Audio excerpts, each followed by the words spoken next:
আপনার শিবিরের সাবেক সভাপতি মাসুদ, তিনি একটা টিভি চ্যানেলে বক্তব্য দিয়েছেন। আমি বক্তব্যের সবচেয়ে এক্সক্লুসিভ অংশগুলোকেই আপনার নিয়েছি, যেটা নিয়ে আপনাদের জন্য আজকের এই ভিডিওটার আয়োজন। আপনারা জানেন যে 5ই আগস্ট 2024 জুলাই আগস্টের যে আন্দোলন ছিল, সেটাতে আমাদের জননেত্রী শেখ হাসিনাও বলেছিলেন যে এটা দেশদ্রোহী, রাজাকারের বাচ্চা, মৌলবাদীদের কাজ। তখন অনেকে বিশ্বাস করেননি, আস্তে আস্তে বিশ্বাস করা শুরু করেছেন যখন তারা বলতে শুরু করেছে কিভাবে তারা মেট্রো রেল জ্বালিয়েছে, কিভাবে দেশকে ধ্বংস করেছে, কিভাবে আপনার সড়ক ভবন জ্বালিয়েছে, পুলিশ হত্যা করেছে, গাছে ঝুলিয়ে রেখেছে, এমনকি তাদের সাথে আন্দোলনে যোগ দেওয়া সেই ছাত্র জনতাকেও তারা নিজেরাই গুলি করে হত্যা করেছে। তারপর আপনারা আস্তে আস্তে বিশ্বাস করতে চেয়েছেন। কিন্তু অনেকেই বলেছেন যে শেখ হাসিনা চলে গেলেন কেন দেশ থেকে, উনি থাকলে কি হতেন, জেলে যেতেন, ওই সেই। না রে ভাই, আজকে আপনাদেরকে সেই জামাত শিবিরের সাবেক সভাপতি মাসুদের যে ভিডিওটা দিচ্ছি, সেটা দেখার পরে আপনারাও বলবেন যে আল্লাহ ওনাকে বাঁচিয়েছে, আল্লাহ রহমতুল্লিল আলামিন ওনাকে বাঁচিয়ে দিয়েছে। এই জামাত শিবির চক্র 1971 সালে পাকিস্তানের সাথে এক হয়ে চেষ্টা করেছেন, বঙ্গবন্ধু পরিবারকে হত্যা করতে পারেননি। 75-এ 8 বছরের শিশু রাসেলকে সহ হত্যা করেছেন, কাজের মহিলাদেরকে হত্যা করেছেন। শেখ হাসিনা এবং শেখ রানীকে আল্লাহর অশেষ কৃপায় বাঁচিয়ে রেখেছিলেন। 21 আগস্ট গ্রেনেড হামলায় তারা শেখ হাসিনার উপর হামলা চালিয়েছিল, সেখানেও পারেননি। 21 বার হামলা চালিয়েও যখন শেখ হাসিনাকে কাবু করতে পারেননি, তখন তারা এই 2024-এর জুলাই আগস্টের এই আন্দোলন তারা করে এবং এখানে প্রচ্ছন্ন সহযোগিতা দেয় ডিপ স্টেট তো আছে, কিন্তু সবচেয়ে বেশি আসলে আইএসআই এর জঙ্গি গোষ্ঠী এবং পাকিস্তানের সামরিক বাহিনী থেকে শুরু করে ওদেরই স্নাইপার, ওরাই এই আন্দোলনে মানুষ হত্যা এবং সবকিছু করে আপনার শেখ হাসিনাকে দেশ থেকে বাধ্য করেন। যদি শেখ হাসিনা সেদিন না যেতেন তাহলে তিনি মারা পড়তেন, কারণ জামাতের মাসুদ নিজ মুখেই বলছে যে ওদের টার্গেট ছিল গণভবন এবং শেখ হাসিনা, ওদের টার্গেট চুপ্পু অমুক তমুক কোনো কিছুই ছিল না। ওরা নাকি চিন্তা করেছিল যে শেখ হাসিনাকে যদি মারা না যায়, হত্যা করা না যায়, তাহলে ওরা কিছুই করতে পারবে না। তাদের সেই টার্গেটেই তারা এই 5ই আগস্ট ব্যাপক নরকীয় তাণ্ডব চালায় আপনার গণভবনে। সেখান থেকে শেখ হাসিনার পরিহিত শাড়ি, ব্রা, ব্লাউজ সব খুলে তারা মিছিল করে। এবার একটু চিন্তা করুন, যদি সেদিন তারা শেখ হাসিনাকে ধরতেন তাহলে কি করতেন? হত্যা করে উল্লঙ্ঘ করে হয়তো ওনার লাশ রাস্তায় রাস্তায় নিয়ে ওরা মিছিল করত। এত ফেরোসাস এই জামাতি দল, আর সেই জামাতি এখনো আমাদের সাথে আছে। চিহ্নিত করুন এই জামাত, তবে একটাকেও ছাড় দেওয়া হবে না, একটা জামাত কর্মীকেও ছাড় দেওয়া হবে না। সে যদি 0 দিনের বাচ্চাও হয়, যে কোনো জামাতের ঘরে যদি কোনো বাচ্চা জন্মগ্রহণ করে, সেটাকেও ছাড় দেওয়া হবে আগামীতে। এই শপথ তাদেরই শিবিরের সভাপতি বলেছে তাদের মূল টার্গেট কি ছিল। সুতরাং প্রস্তুতি নিন সবাই, যে কোনো মুহূর্তে এদের দাঁত ভাঙা জবাব দিতে হবে। কোন জামাতের বাচ্চা যাতে বাংলাদেশে আর কখনো মাথা তুলে দাঁড়াতে না পারে, সেটা হোক আপনার ভাই, হোক আপনার বোন, হোক আপনার ঘরের বউ। যদি আপনি আওয়ামী লীগ করেন, শেখ হাসিনা, শেখ মুজিববাদের চিন্তা করেন, এদের কারো ছাড় নেই। এদের এক একটাকে আমরা ধরে ছাড়ব। আপনি মাসুদের সে ভিডিওটা একটু দেখেন, এরপরে আসছি। ধন্যবাদ। না, আমাদের টার্গেট তখন শেখ হাসিনা, আমাদের টার্গেট শেখ হাসিনা। গণভবনও টার্গেট না, না চুপ্পুতে আমাদের টার্গেট না। জনগণের টার্গেট ছিল গণভবন, শেখ হাসিনাকে আমাদের ধরতে হবে। তখন আমরা চিন্তা করলাম যে এই মহিলাকে রেখে তো তাহলে আমরা মুভমেন্ট সফল করতে পারবো না, তাহলে একেই আমাদের দুর্বল করতে হবে, হামলাটা এর কাই করতে হবে।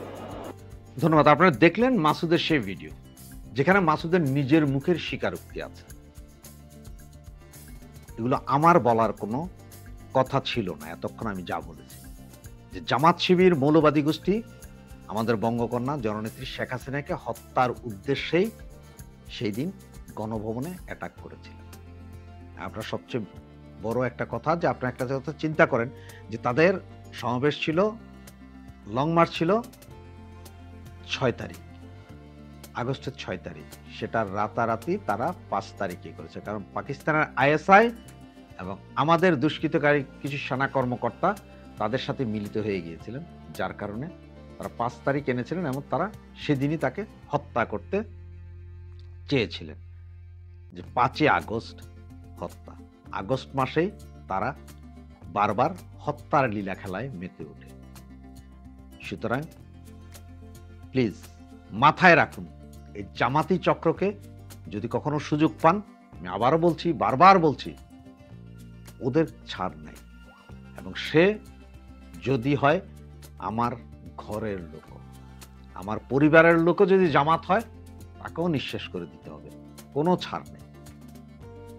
যারা শেখ হাসিনা, শেখ মুজিব, জাতির জনক, সংবিধান, জাতীয় সঙ্গীতের উপর বিশ্বাস রাখে, তাদের সামনে এই জামাত চক্র, সে হোক মা, বাবা, ভাই, বোন, আত্মীয় স্বজন, বন্ধু বান্ধব, স্ত্রী, যেই হবে কোনো ছাড় নেই। যদি এটা এই মাত্র ভূমিষ্ঠ কোনো জামাতি সন্তান হয়, ওইটারও খতমা করতে হবে। সুতরাং সেভাবেই প্রস্তুতি নিন।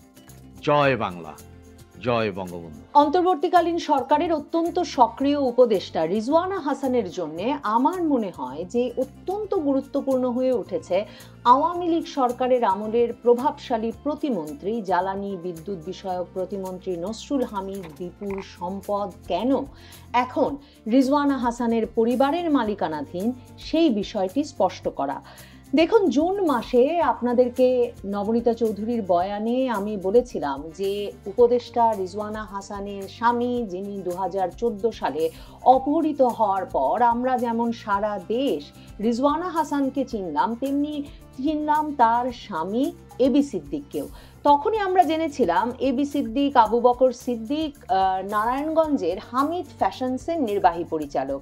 এখন পিছন ঘুরে তাকালে স্পষ্ট হয় যে সেই হামিদ ফ্যাশনস হচ্ছে নসরুল হামিদ বিপুর হামিদ ফ্যাশনস, এবং সেই গার্মেন্টস কারখানার একজন নির্বাহী পরিচালক হিসেবে 2014 সালে যখন তিনি অপহৃত হয়েছিলেন এবং প্রায় 35 ঘন্টা ধরে বাংলাদেশের সকল টেলিভিশন সে সময় লাইভ টেলিকাস্ট করেছিল এই অপহরণ কাণ্ড। সারাক্ষণ রিজওয়ানা হাসান কোথায় যাচ্ছেন, কোথায় কান্না করছেন, কোথায় কাঁদছেন, কার কাছে ফোন করছেন, কার কাছে কি আর্জি জানাচ্ছেন, এবং কিরকম মানে স্বামীর উদ্বেগে এক পাগল প্রায় স্ত্রী কিভাবে দিকে দিকে আসলে তার স্বামীকে ফেরত দেওয়ার কথা জানাচ্ছেন, আকুতি জানাচ্ছেন, সেই বিষয়টা তখন 35 ঘন্টা ধরে লাইভ টেলিকাস্ট হওয়ার পর নিরাপদে সুস্থ অবস্থায় ফিরে এসেছিলেন রিজওয়ানা হাসানের স্বামী এবি সিদ্দিক। সেই এবি সিদ্দিক এখন যখন তার স্ত্রী উপদেষ্টা হয়েছেন, তখন তিনি কুমিল্লার হোমনায় নির্বাচন করবার জন্য জনসংযোগ শুরু করেছেন। আমি জুন মাসে আপনাদের কাছে এই প্রশ্ন তুলে ধরেছিলাম যে যিনি একটা গার্মেন্টস কারখানার নির্বাহী পরিচালক হিসেবে চাকরি করছিলেন 2014 সালেও, এবং যার স্ত্রী সে সময় সংবাদ মাধ্যমের সামনে স্পষ্টতই বলেছিলেন যে তাদের কোনো এমন টাকা পয়সাও নেই, আর তার স্বামী একজন খুবই সাধারণ মানুষ, কাজেই তার স্বামীকে তার কার্যক্রমের জন্য নিশ্চয়ই অপহরণ করা হয়নি। অপহরণ করা হয়ে থাকতে পারে পরিবেশ বিষয়ক অ্যাক্টিভিজমের সঙ্গে জড়িত পরিবেশ বিষয়ক আইনজীবী রিজওয়ানা হাসানের নিজের কাজের জন্য। তো সে সময় আমার প্রশ্ন ছিল যে যেই ব্যক্তি 2014 সালে তেমন টাকা পয়সা ছিল না, এখন তার সেই ব্যক্তি উপদেষ্টার স্বামী হয়ে ওঠা মাত্র কি করে এত বড় টাকা পয়সার মালিক হলেন যে বাংলাদেশের রাজনৈতিক বাস্তবতায় তিনি নির্বাচন করার কথা ভাবছেন কুমিল্লার হোমনায়। এবং শুধু তাই নয়, তিনি বিভিন্ন জায়গায় জনসংযোগ করছেন, সভা সমিতি করছেন, দান খয়রাত করছেন, এবং এলাকায় যে পোস্টার ফেলা হয়েছে সেই পোস্টারে বলা হচ্ছে যে বিশিষ্ট ব্যবসায়ী এবি সিদ্দিককে কুমিল্লার হোমনাবাসী প্রার্থী হিসেবে দেখতে চায়। তো আমার প্রশ্ন ছিল, উপদেষ্টার স্বামীও হয়ে উঠলেন এবং একই সঙ্গে কি করে একজন চাকরিজীবী বিশিষ্ট ব্যবসায়ীও হয়ে উঠলেন?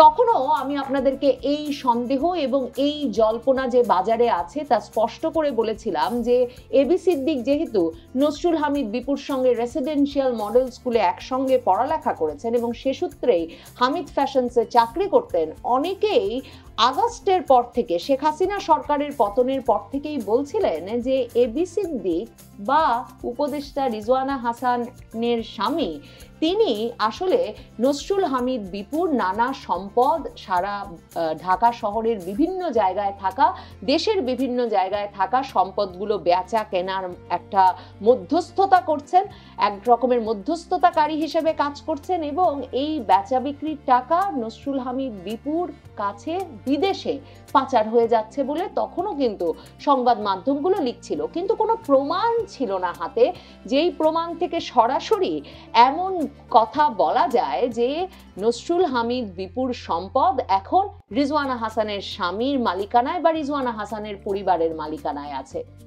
দেখুন, এপ্রিল মাসে কিন্তু বাংলাদেশে ইত্তেফাকে, বণিক বার্তায়, বাংলা নিউজ 24-এ এই খবর ওঠে যে সম্পত্তি বেচতে বিভিন্ন দিকে ক্রেতা খুঁজছেন নসরুল হামিদ বিপু, তার তরফে বিভিন্ন জনে মধ্যস্থতা করছেন, এবং বণিক বার্তার ওই খবরটিতে তখন স্পষ্টতই লেখা হয় যে নসরুল হামিদের পৈতৃক ব্যবসা ছিল জমি বেচাকেনা তথা রিয়েল এস্টেটের, কিন্তু তাদের পারিবারিক প্রতিষ্ঠান হচ্ছে হামিদ গ্রুপ, আর এই গ্রুপের অধীনেই আছে Hamid real estate construction limited, Hamid construction limited, Delco business associate limited, এমন সহ হামিদ ফ্যাশন লিমিটেড, মানে যেখানে 2014-তে চাকরি করতেন এবি সিদ্দিক, এবং হামিদ সোয়েটার লিমিটেড সহ আরো অনেকগুলো প্রতিষ্ঠান। এখন অনুসন্ধানী সাংবাদিক জুলকারনাইন সায়ের তার সামাজিক যোগাযোগ মাধ্যমে দলিলপত্র সহ এই খবর প্রকাশ করেছেন যে হামিদ সোয়েটার লিমিটেড, এই কারখানাটি, এই কোম্পানিটি এখন বিপু এবং তার পরিবারের মালিকানাধীন থেকে চলে এসেছে উপদেষ্টা রিজওয়ানা হাসানের স্বামী আবু বকর সিদ্দিকী এবং উপদেষ্টা রিজওয়ানা হাসানের পুত্র আহমেদ জারির সিদ্দিকীর নামে। রীতিমতো তাদের নামে যে এই হামিদ সোয়েটার লিমিটেড কোম্পানিটি নিবন্ধিত, সেই কাগজ পেয়েছেন জুলকারনাইন সায়ের, এবং তিনি বলছেন যে নথিপত্র অনুযায়ী, এখন ডেইলি সানও সেই খবরটি দিচ্ছে, তারা বলছে নথিপত্র অনুযায়ী বিপু 2012 সাল পর্যন্ত কোম্পানিটির শেয়ার হোল্ডার ছিলেন, আর তার ভাই এন্তেখাবুল হামিদ ও ছেলে জারিফ হামিদ 2021 পর্যন্ত মালিকানায় ছিলেন। পরে সব শেয়ার সিদ্দিক পরিবারকে হস্তান্তর করা হয়। হামিদ গ্রুপের আভ্যন্তরীণ সূত্রগুলো বলছে এই মালিকানা হস্তান্তর ছিল মূলত কাগজে কলমে। তাদের দাবি কোম্পানির কার্যক্রমে এখনো বিপুর পরিবারেরই নিয়ন্ত্রণ রয়েছে। মানে আমি যেটা বুঝতে পারছি না, 2014 সালে একটি এনজিওর প্রধান নির্বাহী বেলার প্রধান নির্বাহী রিজওয়ানা হাসান নিজে সংবাদ মাধ্যমের সামনে বললেন যে এমনকি অপহরণকারীরা অপহরণ করে নিয়ে যাবে এমন কোনো সম্পদ বা টাকা পয়সাও তাদের নেই। 2021 সালে দেখা যাচ্ছে যে বিরাট ধনবান নসরুল হামিদের পরিবারের কাছ থেকে 2021 সালে রিজওয়ানা হাসানের পরিবার, মানে তার স্বামী এবং পুত্র, একটি সোয়েটার কোম্পানি কিনে নিচ্ছে। ঠিক কিসের বিনিময়ে এই সোয়েটার কোম্পানির হস্তান্তরের ঘটনা ঘটলো? নসরুল হামিদ বিপুই বা এত সম্পদ থেকে একটা সোয়েটার কোম্পানি কেন রিজওয়ানা হাসানের পরিবারকে দিয়ে দেওয়ার প্রয়োজন বোধ করলেন? সেটা কি এই কারণে যে কোনো রকম ক্ষমতার পালা বদলে যে রিজওয়ানা হাসান, যার বাবা মুসলিম লীগের এমপি ছিলেন 70-এর আগে পর্যন্ত, এবং তারপর বঙ্গবন্ধুর মৃত্যুর পর জিয়ার শাসনামলে তিনি কিন্তু 79 সালে সংসদ সদস্য নির্বাচিত হন এবং তিনি মন্ত্রী হন জিয়ার আমলেও, মানে এরকম একটি পারিবারিক ব্যাকগ্রাউন্ডের কথা মাথায় রেখেই কি নসরুল হামিদ বিপু তার সয় সম্পত্তিকে নিরাপদ করতে রিজওয়ানা হাসানের পরিবারকে বেছে নিলেন যে তারা যে কোনো ক্ষমতার পালা বদলে কিছু ঘটে গেলেই তার সয় সম্পত্তি দেখবেন, আর তার বিনিময়ে এই সোয়েটার কোম্পানি, কারণ এতগুলো কোম্পানি রাখতে পারলেন বিপু এবং তার পরিবার, কিন্তু সোয়েটার কোম্পানিটি তিনি দিয়ে দিলেন রিজওয়ানা হাসানের স্বামী আর পুত্রের নামে। দেখুন, এই যেই তথ্যগুলো বেরিয়ে এসেছে সেখানে পরিষ্কার বলা হচ্ছে যে বিজেএমই ও অন্যান্য ব্যবসায়িক ডিরেক্টরিতে, হামিদ গ্রুপের সূত্রই কিন্তু এই খবরটা দিচ্ছে যে বিজেএমই ও অন্যান্য ব্যবসায়িক ডিরেক্টরিতে এখনো এন্তেখাবুল হামিদকে এই হামিদ সোয়েটার্সের ব্যবস্থাপনা পরিচালক হিসেবে অভিহিত করা হয়। এন্তেখাবুল হামিদ হচ্ছে নসরুল হামিদের ভাই। এমনকি 5ই আগস্ট 2024-এর আগ পর্যন্ত হামিদ গ্রুপের নিজস্ব ওয়েবসাইটেও এই সোয়েটার কোম্পানিটিকে গ্রুপের অংশ হিসেবে দেখানো হয়েছে। আমি আপনাদের মাত্র দেখালাম যে মর্নিং বার্তা এমনকি এপ্রিল মাসেও হামিদ সোয়েটার হামিদ গ্রুপের অধীনের একটি প্রতিষ্ঠান বলেই কিন্তু তাদের খবরে লিখছে। তো এই তথ্য এমন একটা সময়ে এসেছে বলে ডেইলি সান তার সংবাদটিতে শেষ করছে, যেখানে বলা হচ্ছে যে নতুন কিছু সরকারের প্রতিবেদনে এখন দাবি করা হচ্ছে যে আওয়ামী লীগ সরকারের আমলের প্রতিমন্ত্রী বিপু অন্তত 16টি দেশে সম্পদ গড়ে তুলেছেন। দুর্নীতি দমন কমিশন জানিয়েছে তার সঙ্গে সংশ্লিষ্ট 98টি ব্যাংক অ্যাকাউন্টে প্রায় 3181 কোটি টাকার সন্দেহজনক লেনদেনের প্রমাণ পাওয়া গেছে। বাংলা নিউজ 24-এর এক অনুসন্ধানেও দাবি করা হয়েছে 2024 সালের আগস্ট থেকে 2025 সালের মার্চ পর্যন্ত, মানে সরকার পতনের পর সাবেক এই মন্ত্রী প্রায় 1000 কোটি টাকা বিদেশে পাচার করেছেন, যেগুলো ছিল অপ্রকাশিত সম্পদের অংশ। এবং ইন্টারেস্টিং হচ্ছে বাংলা নিউজ 24, বণিক বার্তা সহ ইত্তেফাক সহ বিভিন্ন সংবাদ মাধ্যম কিন্তু ক্রমাগত এই খবর লিখে গেছে 2024-এর 5ই আগস্টের পর থেকে যে কোন শক্তি বা কোন প্রোটেকশনে, কোন সুরক্ষায় নসরুল হামিদ বিপু বিগত সরকারের, মানে এমন পতিত সরকারের এমন একটি কেন্দ্রীয় মুখ হওয়া সত্ত্বেও তার যে সয় সম্পত্তি সেসব বিক্রিতে কোনো অসুবিধা হচ্ছে না, এবং এসব বিক্রির পর সেই টাকা হুন্ডির মাধ্যমে বিদেশেও চলে যাচ্ছে। অথচ সংবাদ মাধ্যমের সেসব খবরেও কিন্তু উপদেষ্টা পরিষদের মধ্যে খুব কোনো চাঞ্চল্য দেখা যায় নাই। দেখেন, তারা যখন সাইফুজ্জামান চৌধুরীর সম্পদ খুঁজে বেড়াচ্ছেন পৃথিবীর বিভিন্ন দেশে, ওই যে যার অনেক অনেক ফ্ল্যাট আছে, তো সেই ব্যক্তির সম্পদ লন্ডনে খুঁজছেন, দুবাইয়ে খুঁজছেন, নানা দেশে খুঁজে বেড়াচ্ছেন, তখন নাকের ডগায় একেবারে বনানীতে বসুন্ধরায় জমি বিক্রি করছেন, গুলশানে জমি বিক্রির চেষ্টা করছেন নসরুল হামিদ বিপু। অথচ এসব নিয়ে কোনো নড়চড় হতে বা কোনো বিশেষ উদ্যোগী হতে দেখা যায়নি এই অন্তর্বর্তীকালীন সরকারকে। এর কারণ কি এই যে এই সরকারের অত্যন্ত সক্রিয় উপদেষ্টা, ক্ষমতাবান প্রভাবশালী উপদেষ্টা রিজওয়ানা হাসানের স্বামী আর পুত্র মিলে নসরুল হামিদ বিপুর সয় সম্পত্তি রক্ষা করছেন আর তার বেচা বিক্রি করছেন। দেখুন, জুন মাসে এই খবরটি বাংলা নিউজ 24 লেখে যে রাজধানীর গুলশান ক্লাবের পাশে একটা বড় প্লট পড়ে আছে 200 কোটি টাকা দামের নসরুল হামিদ বিপুর। তিনি 3 মাস ধরে জায়গাটা বিক্রির চেষ্টা করছেন, তার মানে তার বিক্রি বাটার চেষ্টা কিন্তু আগস্টের পর থেকে শেষ হয়নি। এছাড়া রাজধানীর মাদানী এভিনিউর 100 ফুট রাস্তার পাশেও নসরুল হামিদের 5 বিঘা জমি রয়েছে, এইগুলো যার দাম প্রায় 200 কোটি টাকা। এসব বেচা বিক্রির চেষ্টায় ক্রেতা পাচ্ছেন না বটে নসরুল হামিদ বিপু, কিন্তু তিনি গুলশান, বনানী, নিকেতন এলাকার একাধিক ছোট ফ্ল্যাট ও বাড়ি এরই মধ্যে ছোট প্লট ও বাড়ি এরই মধ্যে বিক্রি করে দিয়েছেন এবং সেই বিক্রির টাকার অংশ হুন্ডির মাধ্যমে বিদেশে নিয়ে গেছেন। এই বাংলা নিউজ 24-এর জুন মাসের খবরটাতেও কিন্তু হামিদ সোয়েটার লিমিটেডকেও নসরুল হামিদ বিপুর মালিকানাধীন বলেই উল্লেখ করা হয়। এখন অন্তর্বর্তীকালীন সরকারের প্রভাবশালী উপদেষ্টা রিজওয়ানা হাসানের সম্ভবত খুব গুরুত্বপূর্ণ এটা জানান দেওয়া যে সত্যি কিভাবে, কিসের বিনিময়ে, কোন প্রক্রিয়ায়, কেন 2021 সালেই তাদের মধ্যে এই সম্পদ হস্তান্তরের ঘটনা ঘটল। 2014 সালে তারা সাধারণ চাকরিজীবী ছিলেন, 2021 সালে তারা গার্মেন্টস কারখানায় বিনিয়োগের মতো অর্থবিত্তশালী কি করে হয়ে উঠলেন। আর সেই হামিদ সোয়েটার লিমিটেড যদি তাদের নামেই থাকবে, তাহলে কেন বিজিএমইএ সহ সকল ওয়েবসাইটে, এমনকি হামিদ গ্রুপের ওয়েবসাইটে হামিদ সোয়েটার লিমিটেডের মালিক হিসেবে এখনো নসরুল হামিদ বিপু এবং তার পুত্রের নামই বলা হচ্ছে, আর ব্যবস্থাপনা পরিচালক হিসেবে দেখানো হচ্ছে নসরুল হামিদ বিপুর ভাই এন্তেখাবুল হামিদকে। রিজওয়ানা হাসানের জন্য এই উত্তর দেওয়া জরুরি যে নসরুল হামিদ বিপুর এই সম্পদ কি করে নথিবদ্ধ হলো, দলিলভুক্ত হলো তার স্বামী এবং তার পুত্রের নামে।